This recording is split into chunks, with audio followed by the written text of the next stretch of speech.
Hello, girls. Welcome back. Welcome back. Starting off with our updates, because I don't know what's going on this summer, but there's just a ton. It's like a busy news summer. Every day it's like you wake up and you're like, what happened? What craziness unfolded yesterday? It's even hard to keep up sometimes, but it's actually been a lot of fun because it's a good mix of like entertainment and real news. Entertainment, 100%. So you wanted to start off with what update? Yeah. So if you're not on Twitter or not living on this earth, Elon changed the logo from the cute little bluebird to an X, and we'll have it up on the screen. This is the new logo, which it's gotten a lot of responses. I'm not loving it. I thought the bird was great. Because it's like you make a tweet, and it goes with the bird. They kind of go together. So it's a letter. It's a letter. I mean, he likes his letters. He does like his letters. I find it very anticlimactic. This looks robotic. It looks cold to me. So it looks like an X-rated site. I don't know. Here's a direct quote from Elon. The Twitter name made sense when it was just 140 character messages going back and forth. Like birds tweeting. But now you can post almost anything, including several hours of video. In the months to come, we will add comprehensive communications and the ability to conduct your entire financial world. No. The Twitter name does not make sense in that context, so we must bid adieu to the bird. Well, and so Twitter CEO, Linda Yaccarino, she made a comment saying they're making a change. The X is going to go further than just being what you just said, like a platform just to kind of share your thoughts. They want this to be, she called it the global town square. And there's no limit to this transformation. It can be the platform that can deliver everything, and that they're looking forward to this. So financials. So a global marketplace for ideas, goods, services, and opportunities. I don't know. I don't know how I feel about it. I mean, that sounds like world domination to me. It seems like a little too much in your business to me.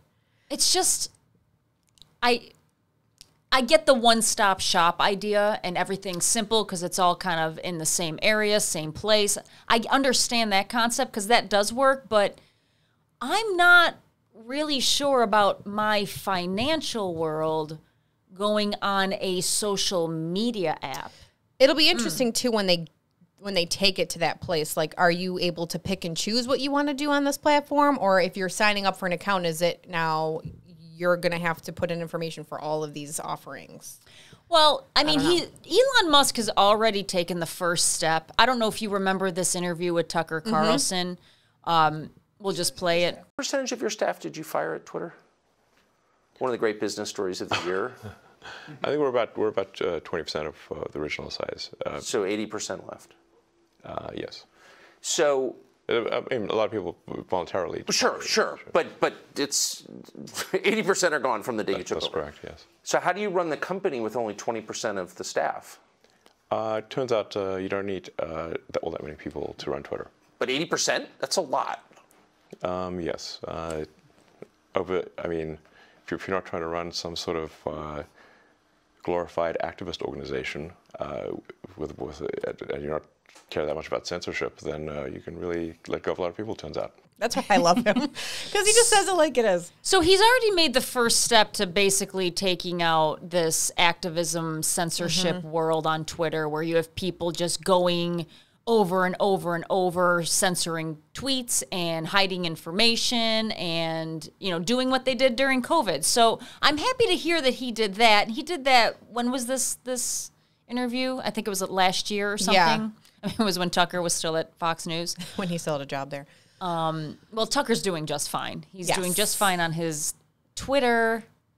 What are they calling it now? Twitter X? We don't know.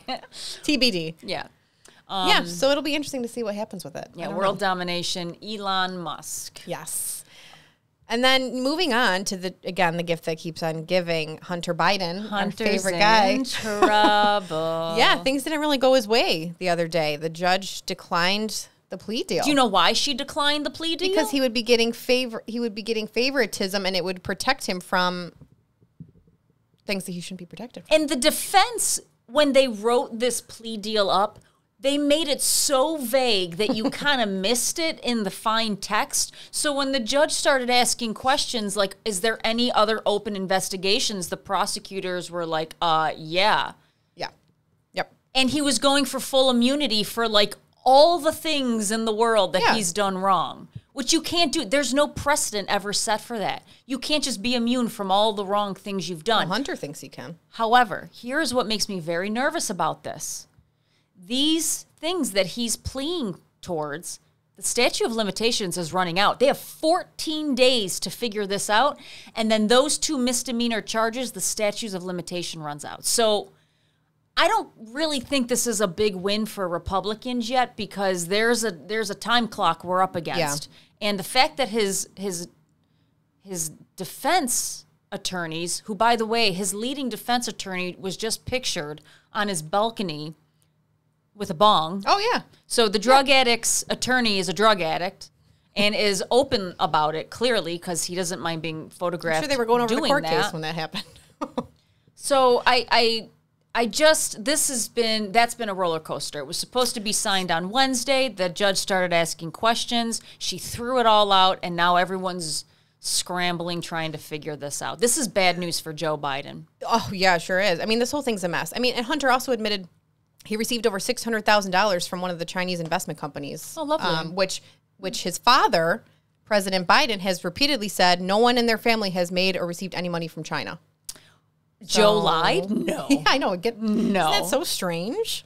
He's obviously confused. And this is what, just Hunter Biden, private citizen? Yeah. Mm-hmm. Private citizen, Hunter Biden. That's what Karine Jean-Pierre called him. Stop asking questions. He's just a private citizen that has a motorcade and Secret Service following around and lives in the White House. I mean, But we can't ask questions. Who do we call to get that type of private citizen privilege? I'm just curious, Meg, because I'd like a motorcade. Yeah, let us know. We want motorcades. I mean, I'd like to wake up and go make myself a sandwich and out pop Secret Service. I don't know. Are you kidding me? Oh, it's such a joke. I think what the judge exposed last week, or when this occurred, was the critical question she asked about, are there any other investigations? And his attorneys had to say yes. That, yes, there were still investigations. And the reason they had to say yes, because they've been stonewalling the House of Representatives investigation into Hunter Biden and his dealings, maybe possibly with his father, because they're not answering Congress's questions saying that there's other investigations, so we can't answer it. It's an ongoing investigation. So they couldn't possibly, in court in front of this judge, say, no, there isn't, so she can sign the plea deal. Right. So that's why it blew up. They had to say in the court that, yes, there were. And she goes, I don't believe this is constitutional. So with all this other stuff going on. So, it was really a farce that this had to happen in front of the public. They should have had their T's crossed and I's dotted. But, in this story, this is the story that keeps on giving. So who knows where it's going to end up. And the investigation you're talking about is the FARA investigation, where basically they're saying Hunter Biden is a foreign agent, but he never registered as a foreign agent. Right. Therefore, they couldn't basically watch over what his business dealings in other countries were doing. So it's going to be a very, very long road here. Yes. And it's kind of funny how it's all coming out now. Mm-hmm. It's all crashing and burning right now. And when we get into UFO testimony, no, I'm reading your page. When we get into the UFO stuff, I have a theory as to why this is coming out now, as opposed to why the UFO stuff is coming out now, and now Trump is indicted now. Well, that's kind of a good segue into this whole UFO testimony. Obviously, that kind of blew up, and I mean, what do we think? Do we think it's legit? Do we think it's a distraction? Do we think, what these men that the whistleblowers came through, are they saying accurate information? And if it is true, I think a lot of the public has always believed it to be true, but are we really ready for it? I mean, are we ready for these guys? I mean, how did they know that E.T. wanted to be a female? I know. In the world we live in today. So I started I literally was like, UFOs are real. Duh. Like today in the world of UFOs are real. So lawmakers held an explosive hearing on Wednesday on the topic of UFOs. And things got, like really weird. So my question is, why hasn't this been made public? Why now are we going to talk about UFOs? Because we've known forever that there's something going on. And I feel like it's always been a conversation in the background. So do you think it's to distract from Hunter Biden's cornucopia of legal battles linking Joe Biden to laundering money? Yes, I do think the timing is used to be a distraction right now. And this is definitely a smart distraction. This picture is like so funny. Or like another reason is maybe because we are so distracted with the Biden family mess. So why not release like throw in the fact that everyone's head's already spinning? So hey, here's some UFO information. Right. You know? I don't know. I mean, again, I don't think this is anything new. I feel like there's so many things online and people that have spoken out dating back years and years ago. I think back in like the 1930s, like people have been talking about seeing these unidentified objects and seeing things in the sky. And it's just like, we have Area 51. I mean, this is nothing new. Why don't... I also wonder why the aliens just don't land on Earth and say, hey, guys, we're here. I mean... I saw a post. This guy was like, I love how the aliens are just playing coy with us. Like, you see in the movies, they come and they're like ready to attack or take over. And today, ours are just like, peeking out. I think it's because we are crazy. I think we are like legit nuts. In my mind, these aliens are living a very peaceful, wholesome life somewhere. And then they like, for their entertainment, maybe their news, they're like, breaking news from Earth. Look at what the humans are doing today. I mean, like, I really believe that they are like, those people are bananas. Wild. So, I mean, think about it. We would probably call them racist, and we would probably call their bosses and complain about their alien work, and they'd get fired from their alien jobs. And we are their Bravo TV. That's right. We are their reality shows. That's what humans are to them. And then we try to cancel them. So yes. Well, if we were their shows, they're probably trying to cancel us. I mean, oh my God. What a joke. Or we're the gift that keeps on giving to them. We are just, we are bananas down here. So David Grush, a former intelligence officer, along with two former pilots, Comrade David Fravor, and Americans for Safe Aerospace Executive Director Ryan Graveswith, firsthand identified aerial phenomenon experiences. So that is this new abbreviation they're calling UAPs, unidentified aerial phenomenon. Say that 5 times really fast. So, like I said, it got very weird in this testimony. So, revealing an alleged top-secret multi-decade crash retrieval and reverse engineering program, only to be denied access and accusing the military of misappropriating funds. Grush dropped a bombshell about aircraft with non-human origins, complete with biologics. Little weird word. Biologics recovered from these mysterious crafts. Or non-human. And they're talking about intergalactic life forms. So let's just watch this clip. Do you believe that our government is in possession of UAPs? Absolutely, based on interviewing over 40 witnesses over 4 years. And where? I know the exact locations, and those locations were provided to the Inspector General. Has any of the activity been aggressive, been hostile in your reports? I know of multiple colleagues of mine that got physically injured. And the activity... And I gotta, by UAPs or by people within the federal government? Both. If you were me, where would you look? Titles, programs, departments? I'd be happy to give you that in a closed environment. I can tell you specifically.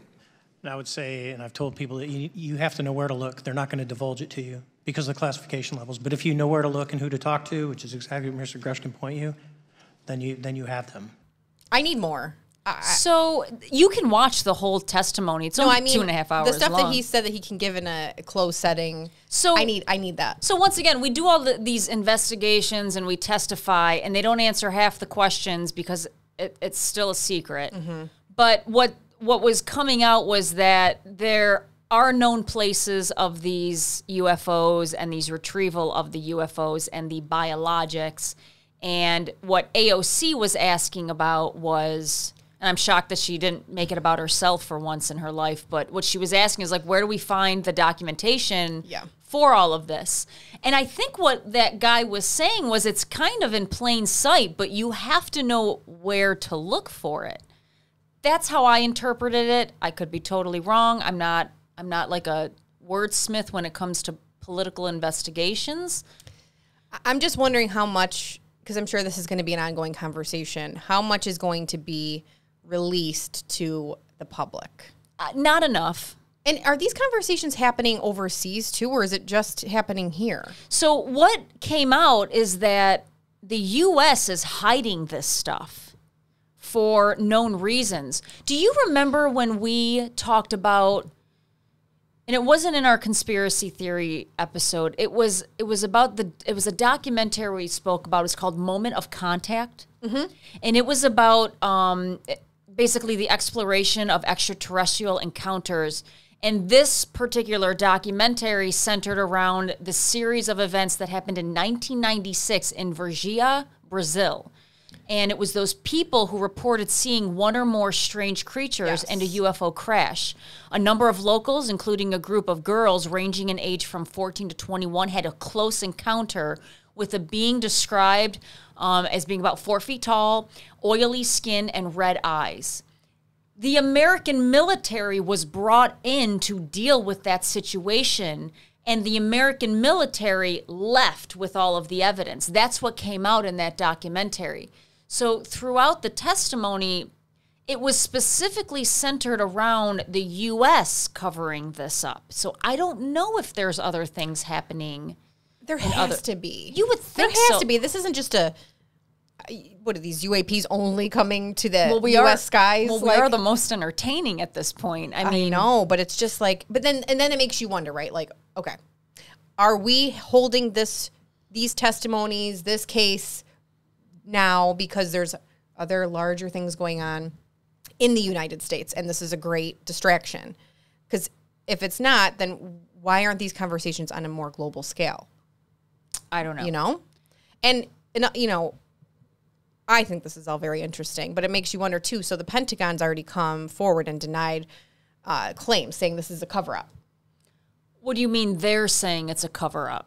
The Pentagon is saying the claims made by Grush, and the other two whistleblowers is a cover-up. They said that they haven't discovered any verifiable information to substantiate claims that any programs regarding the possession or reverse engineering of extraterrestrial materials have existed in the past or exist currently. So these guys are coming forth and saying, yes, there is a program, and the Pentagon is saying, no, there's not a program. Who do you believe?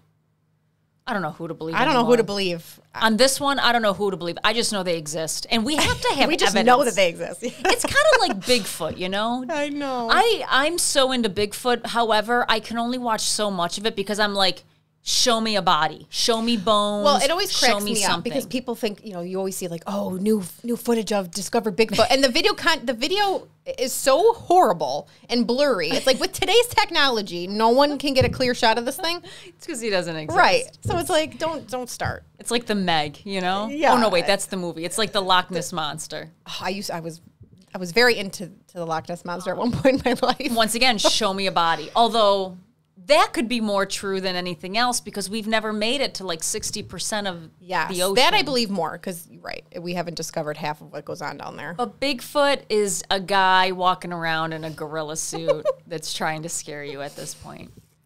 So the Pentagon says no. These guys say yes. There's probably going to be retaliation against these guys. Here, the Pentagon has no benefit in saying, oh, yeah, we have been covering this up. I mean, so from the Pentagon's point of view, it's like, why would they kind of agree? Right. So Grush also testified that biologics came with some of these recoveries. He added that the assessment of people with direct knowledge of the program who are still involved in the project is that these biologics are non-human. Cool. Can we just walk in? Here's what should happen next. We don't need any more testimony. We don't need any more investigations. Just can someone put an alien body in a bag, walk into a room, and just throw that on the table? Can we just see just a bunch of alien heads at this point? Because why not? Why not? Yeah, seriously, why not? If it's been going on for this long and it is true, the aliens want nothing to do with us, obviously. So just let us look at it. This brings me back to one of our first episodes where we showed that scene from Ghostbusters where he's interviewing that woman, and she's like, and he told me it was the end of the world. I don't know, because she was at a bar or something. It's just interesting. And I feel like this is going to be one of those topics that you said you're interesting. I know, where's the button? That we're never going to fully understand or get all the information. Oh, it's really frustrating, I know. too. But I there's no way. I have one more clip from the testimony. Oh. He's actually really good looking, this guy. He's big, too. Are you single, sir? No, he's not. He's got a wedding ring on. I know somebody. Has the U.S. government become aware of actual evidence of extraterrestrial, otherwise unexplained forms of intelligence? And if so, when do you think this first occurred? I like to use the term non-human. I don't like to denote origin. Keeps the aperture open, both scientifically. Right. Certainly, like I've discussed publicly previously, 1930s. 1930s. I didn't know that clip was that short. Okay. I thought it was a little more in depth than that. Yeah, sorry about that, folks. There you go. So, UFOs. I hope they're real. Like Contact said, it'd be an awful waste of space if it was just us crazy humans down here. I know. I mean, the testimony was, over 2 hours long, and there's either a ton of real data or a ton of fake data, but I feel like this is going to be ongoing for quite some time. And I'm just, like I said, I'm curious to see what is going to be released or approved to be released to the public. Like, what are we going to be able to see? Like, doesn't this put life into perspective for some of you folks out there? We spend our lives taking selfies and doing pissing contests online and getting in Instagram fights and Facebook fights. There's something so much bigger out there. You know, whatever happened to be up to something bigger than yourself. Does something like this not kind of make you open your eyes in the morning and say, there's so much more than just what's going on in my own world sometimes? We're a mess, and they obviously are so much more sophisticated. Well, I guess you certainly don't want to piss them off. But I mean, where's this going?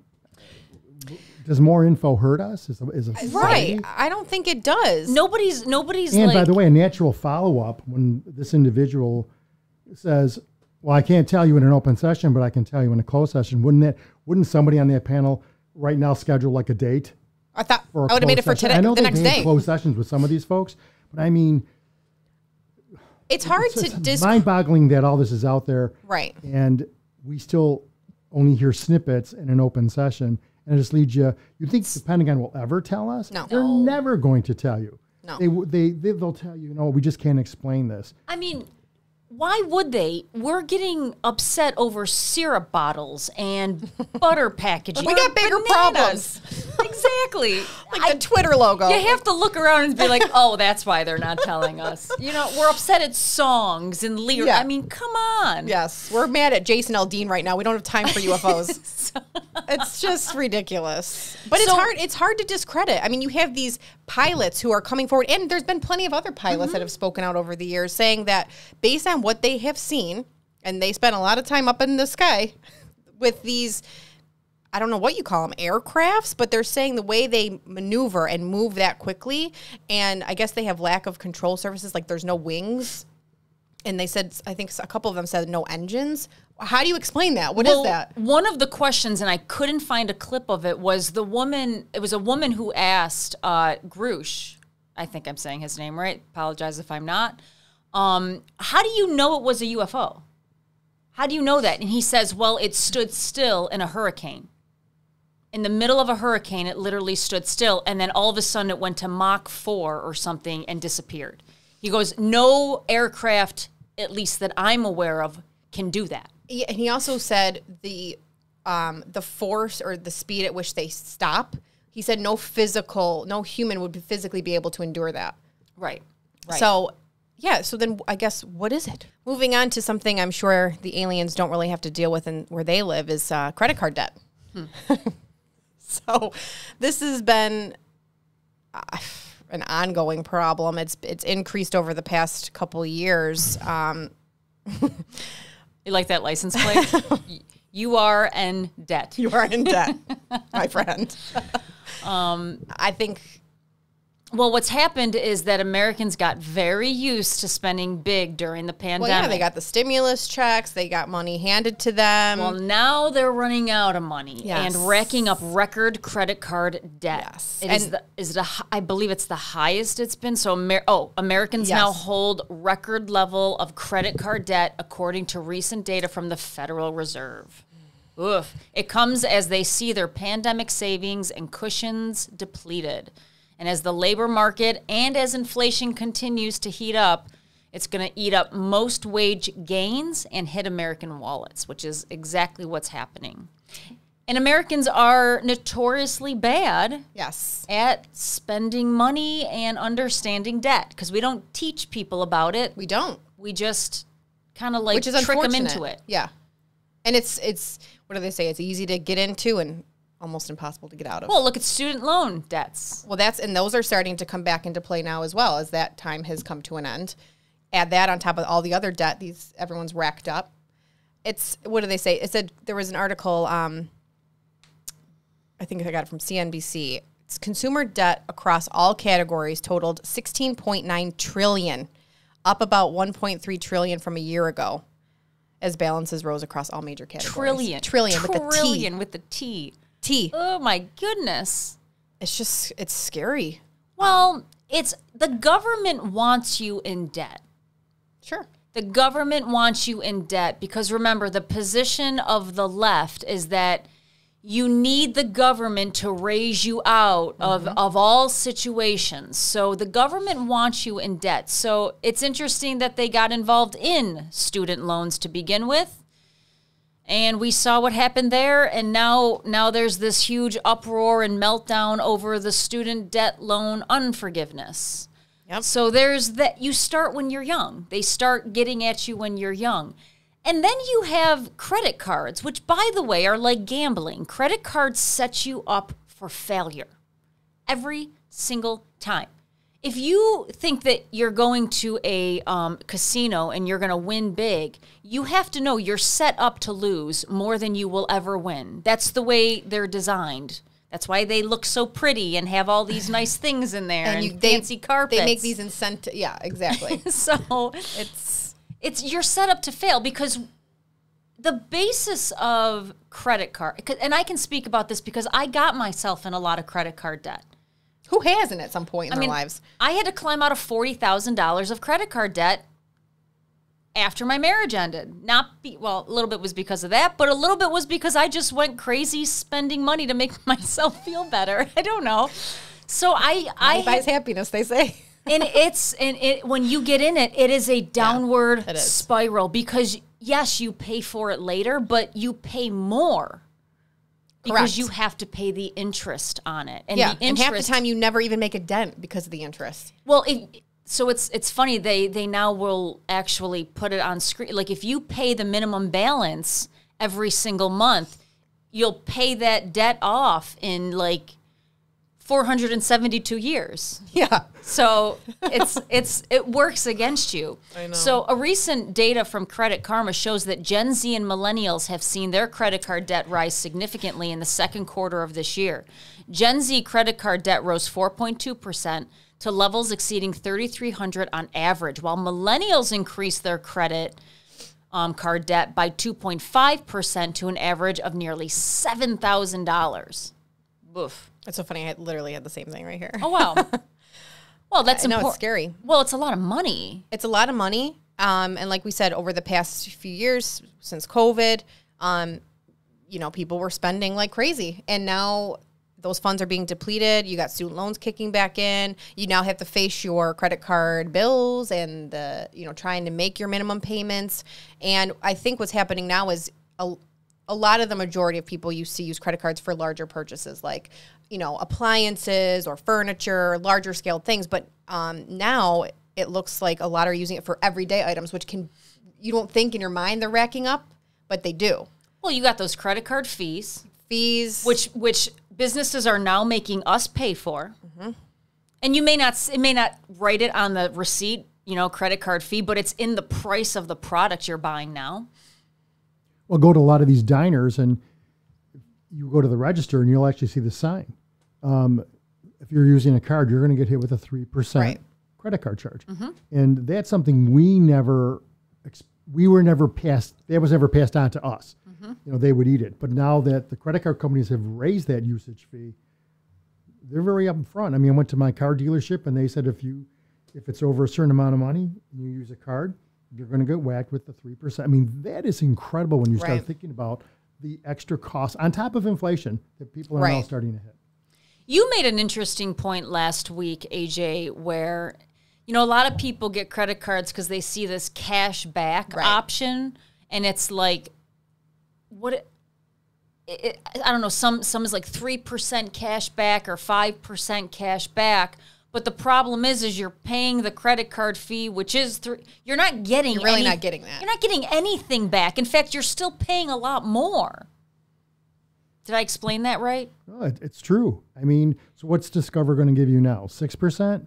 I mean, this is why we talked about tipping. Tipping is now almost in every retailer service you go to, even though they've done nothing but hand you the food outside the service window. I mean, this is why I think Americans are getting hit from every angle. And even though there's talk about the Fed now saying we may not be going into a full-blown recession, not to most people. Gas has gone up again. I mean, I'm telling you what, Americans know how they're being pinched from every angle. And I think that's why we're going to be in this for a while. And we're going to be in this situation for a while. And people are going to have to learn to be better managers of their money. Mm-hmm. And I will tell you that student debt, these bills are going to come due now in the next month or so. There's a lot of young kids out there who weren't paying anything for a couple of years, a year and a half.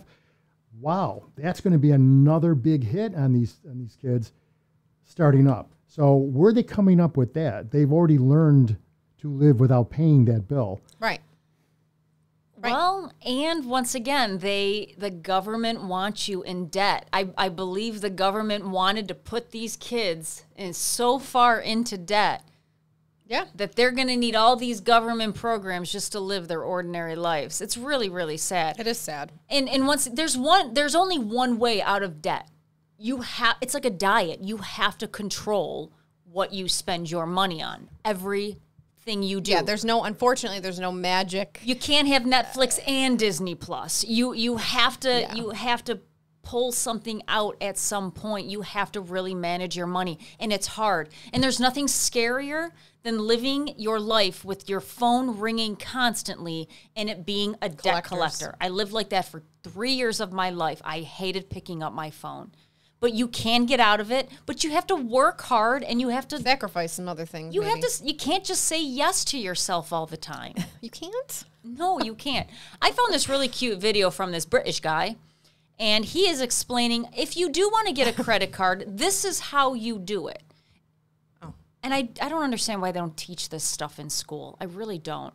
It should be a course in high school. Instead, it's creative writing and well, hey. Crap don't like that creative writing. Hey, you got some money I can borrow? Sure, you can have up to $1,000. Cool, I'll take $100, please. Are you sure you don't want more? Yeah, because I know that if I use more than 10 to 30% of my credit allowance, you'll damage my credit score. Oh, someone thinks they're clever. By the way, you only have to pay me back $10. I've got you. No, I'm paying it all back in full, so I avoid paying any interest. Thank you very much. How does he know my secrets? Because I follow Mark Tilbury. Oh, I like him. Mark Tilbury. So well, it's funny he's saying paying off that full balance because according to Bankrate, fewer people are paying off their credit card balances month to month. So, which again, if you're not paying off your balance from the month before and you're still using your card, you're maybe making the minimums, you're just racking it up. They said almost half of card holders are carrying debt from month to month, and that debt is as expensive as ever. Lower income card holders are more likely to carry a balance, but even among people making $100,000 a year or more, 37% don't pay their credit card bill in full every month. And you're just continuing to rack it up. Yep. Oh, yeah. Scary. Credit Scary card times. debt. Credit card debt. Yeah. It's a lesson, and it's why I don't believe the students should have their debt. It's because it's a lesson. You have to learn your lesson, and some of us learn this way harder than others. I think a lot of Americans probably either have or are learning that the hard way currently. I know I did. I had to fall flat on my face on this one. It's not a good place to be. It's a time and distance discipline. You're not going to get out. And they have these sites where you can go on and they claim that they'll help you, bring your debt total amount down. However, you have to claim bankruptcy. You do. What is it called? I always Which is see not this good. stuff online. It's like debt forgiveness or something. There's a million and there's of all them. these advertisements for it. And yes, if you really look into it, you do have to claim You bankruptcy. have to claim bankruptcy, which will kill your credit. In fact, it wipes everything completely. It's like being born again. You have to start all over, but you don't have your parents there to help you. Yeah. It's not a good idea. I mean, But again, they kind of trick you. If you were just to search it or scroll it, or even like they now have people, I don't want to call them influencers, but you'll see quick videos or reels online, and it's like, this company helped me get out of my debt in a year versus 5, and this is how they did it. And they make it sound so grand, but if you read the fine print, you realize, okay, this is actually going to kill me. I looked into it, and the second they were like, okay, all you have to do is claim bankruptcy, and I was like, this conversation's over with. I will do this Thanks myself. for nothing? Yeah. Yep. Okay, let's move on to a really, I've been dying to talk about this. The selfie endemic. The selfie endemic, epidemic, whatever you want to call it. Miranda Lambert isn't into it. Well, a lot of people are upset with Miranda Lambert over this, but I see both sides. They were like, she was bullying. Let's just watch the video to see how mean she was about it, okay? I mean, this wasn't mean at all, in my opinion. Love her outfit. She mad. You see it at the top. Something bound to fall apart. I'm gonna stop right here for a sec, Danny. I'm sorry. These girls are worried about their selfie and not listening to the song. It's pissing me off a little bit. It's pissing me off a little bit. Now we're gonna stop right here. We're here to hear some country music tonight. I'm singing some country down music.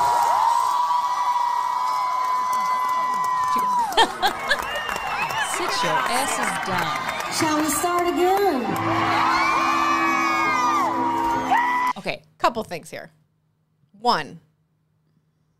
And here's the selfie. There's the selfie. That person is an influencer, by the way. Whatever. Influencer. An influencer. Now, here's the other, just before you move on from the selfie, is this is clearly during a different song because she's got a guitar in her hand. Yes. So this was happening the whole damn show. So apparently there was a group of, I think it was 6 women who were in the front row to Miranda's concert, taking multiple selfies, obviously.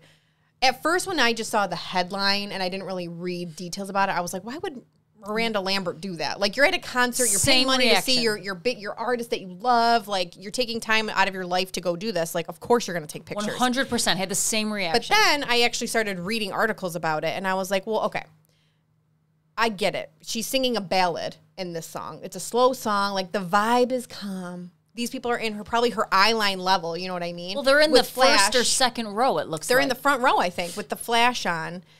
And I'm like, okay, that probably is super distracting. So I started, at first I was like, okay, that's so annoying that Miranda Lambert did that. Like, why would she take time out of her performance to even talk about these people?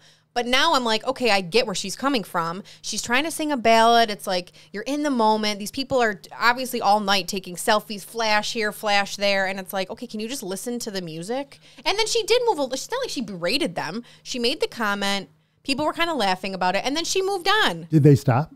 They left. They left the concert. Good. She made so this influencer, because she's posting, on her account. There was a video of her saying, "Come on, you don't do that to your fans. We're leaving." Blah blah blah. But are you really fans? Well, no. And obviously, You're also trying to get content. themselves. That's exactly And she's right. trying to get content. So and likes and views.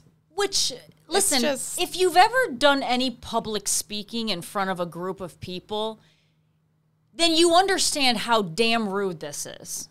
Especially when you're that close to the front of the stage. That's the argument, too. If you're in the bleachers, do whatever you want. Nobody can see you. But you're literally, you're standing up in front of people. So the people behind you have to deal with this. The people directly in front of you have to deal with this. And the artist can see you. So this is like my biggest issue with freaking social media. Is like, you don't need to take a picture of every single thing you experience in your life. You don't need documentation of every moment. You especially do not need to document yourself experiencing every moment. I've never understood the motivation here. But I've never got it. That's the world we live in. That is the world we live in now, where people feel the need to document every single thing they do in their life. And it's like, do we need to kind of go back now and say, okay, we need to have a new concert etiquette of rules that we need to follow. It's like we have to almost retrain how to be in social settings. Well, ladies, can I ask you a question? This is pretty mild because isn't the newest trend throwing things at the artist? Yes, multiple performers have gotten hit in the face, and it's like, what are we doing? This is why the aliens don't want anything to do with us. Right, We act they fly like this. right by. Why do you have Greta Thunberg? Because I was gonna. This is my impression of Miranda Lambert. How dare you? How dare you? So I think, Matt Walsh said it the best. He said, the point is that selfies are pointless. Millions of people carry around phones stocked with hundreds of pictures of their own faces. Just think about that for a moment. Yeah. And do any of them actually go back and scroll through those pictures, reminiscing about how their faces looked? I was like, well, Hunter Biden does. He's the only one. But literally, me in my house, me in my car, me in the store, me in a restaurant. Well, that's all social media is now. Me. Like, we've taken the concept of centering of self to complete self-centeredness. So to your point earlier about does anybody ever wake up and look at the bigger picture of life and think about things? No, because we're too busy and taking pictures of ourselves. And then the biggest thing of all that I will never understand in my life on this planet, the duck face. What? Can we please stop? You don't like that? It is so obnoxious. So I have two really big offenders here. Well, One I is think we all know. these freaking basketball twins. Who are these people? Listen, I'm sure they're great basketball players and they're really nice humans. Do they actually play? They play basketball, but every picture is these stupid, ugly duck faces, which I don't understand what it does for the aesthetic of the face. You look stupid. I've never seen these people. And then the biggest offender of them all is this woman. And people, Kim Kardashian. and if one more person calls me Kim Kardashian because I have long black hair, like she invented long black hair, my head's gonna blow up. You could be called worse things. It's not a bad compliment. Woman is 42 years old. She is. With the duck face and the duck face. Yeah, that's her signature. And a duck face and a duck face and her duck face with her boobs hanging out. I can't stand it. You look ridiculous. Well, her bank account says otherwise. Totally. I know. So I don't. So when you see these kids at a concert, whether they're taking selfies and they have to be admonished by the artist, or whether they're throwing things at the artist, what's more disturbing? The people that are doing that, or there are thousands or millions of fans that like it? I mean, I find it both really pretty depressing to know that that's what counts today. It's just, I mean, the selfies online are incredible. We've been to Walt Disney World with our grandkids. Walt Disney World's turned into a bunch of influencers taking selfies in front of the castle. These are young 20s, no kids, and they're, I mean, it's just sad. This is the most important thing in their lives today. You know, I think in our generation, it wasn't about us, and this is what social media has turned a lot of our young adults into. And God only knows what it's doing to the younger kids. Well, when they can go online now and just see all this stuff that to them, well, it must be important. What's that influencer culture that we're living in? Well, do you want to see what it's turned the younger ones into? This is how smart they are. Ready? Hey guys, I just wanted to answer a few questions for you guys about 2016. Like, I feel like every year has a new energy, and I feel like this year is really about like the year of just realizing stuff, and everyone around me, we're all just like realizing things. 2016, looking good.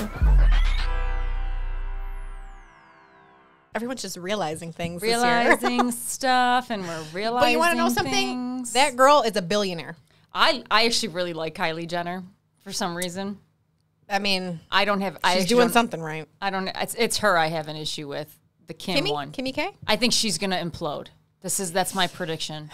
Yeah. The sisters are already. This whole family's gonna implode because the narcissism has ran a little bit too deep here. So, you know, for a study done in 2020 by Computers and Human Behavior, researchers measured the narcissistic traits and selfie posting behavior of 470 Americans and 216 Lebanese students.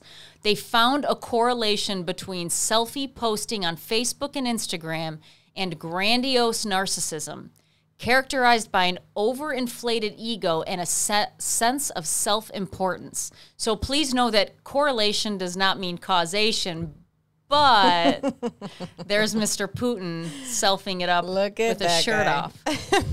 That is an ego trip right there. I know. So, but that's the thing. We live in this culture now in society where everybody on social media, you want to feel like you're of some importance, or what you're putting out there and you're posting is appealing to people, and you want to. It's like an addiction. You know what my biggest problem is, and this was said by Matt Walsh. These are not my words, but these are my sentiments. Is the real tragedy of selfie culture is it encourages you to experience life with your back turned to it. Yeah. Putting yourself at the center of something you aren't even paying attention to. I completely agree. Our obsession with documenting everything we do, and worse, documenting ourselves doing it, rather than documenting the thing itself, has ironically made it so that we miss out on the very things we are documenting. Matt Walsh. Completely agree. Put. Yeah, you can't say it better. We are missing what's happening around us because we're too busy taking the freaking picture. Yep. And then feeling the need to post it right away. Post it and like it, and how many likes did I get? And there's an adrenaline rush, or not an endorphin rush when people check their likes, by the way. They've researched that too as well. It's just like when you're, God willing, old and gray, and you're thinking back on your life, it's like, are you going to regret living life that way? Are you going to love your duck faces? Yeah. Are you going to wish that you maybe experienced life a little more? I really. What's the age you think people grow out of this stage? Well, I don't know. I think Kim Kardashian's a little different than the rest of us. So she's not grown out yet, and she's 42, 43. She won't ever. Duck facing it up. Putin. I don't know when that age is. I don't know. I think for the generations below us, that's how they live. I don't know if they'll ever grow out of it. I mean, I know some young people and seen their pictures, and it's still. I think it depends on the generation. Yeah, I think it depends on the generation, because some generations, when it's all I don't know if you ever grow out of that. That's right. And who knows where technology is gonna take us years from now? It could be even worse. I mean, the natural beauty filter is natural beauty. Mm-hmm. We just did a honey filter. A selfie. That's our first one, by the way. Right. in a year of doing this? No duck faces, though. We didn't do the duck face. No. All right. Well, that's it. Selfies, UFOs, and credit card debt all in one episode for you. So, guys, thank you so much for listening. We will see you next time. Yes, have a good week.